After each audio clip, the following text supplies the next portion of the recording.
sunny. High temperature around 44.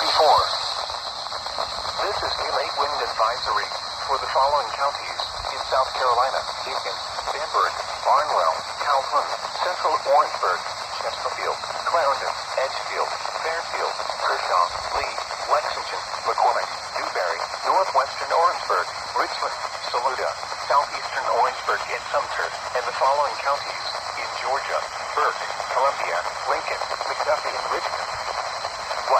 Southwest winds 10 to 15 knots early this evening, then winds shifting to northwest and increasing to 15 to 20 knots with gusts up to 30 knots.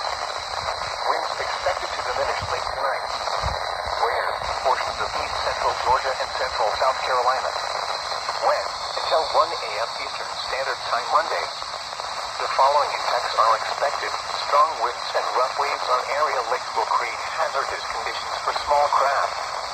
Additional details: a cold front will move across the region this evening and early tonight. Behind the front, expect freezing conditions for several hours and wind speeds diminish late tonight. Boaters on area lakes should use extra caution as strong winds and rough waves can overturn small craft. The following is a special weather statement. At 10:21 p.m. Eastern Standard Time, Doppler radar was indicating strong winds behind a cold front. Boaters on Lake Marion should seek safe harbor. The following hazards are expected: wind gusts of 40 to 50 miles per hour. Source: radar indicated. The following impacts are expected: gusty winds could knock down turbines and blow around unsecured objects.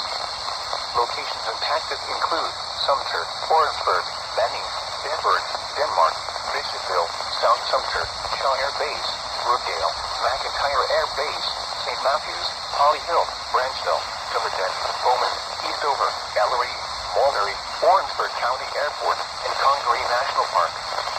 This includes the following highways: Interstate 20 in South Carolina between mile markers 104 and 123. Interstate 26 near mile marker 127 and between mile markers 130 and 169. Interstate 95 between mile markers 85 and 146. If outdoors, consider seeking shelter inside a building. If on or near Lake Marion, boaters should seek safe port. Persons in campgrounds should consider seeking sturdy shelter until these winds pass. The 10 p.m. Eastern Standard Time observation. So, we have two products for winds for WXJ20 and Columbia WFO. A lake wind advisory and a special weather statement for winds.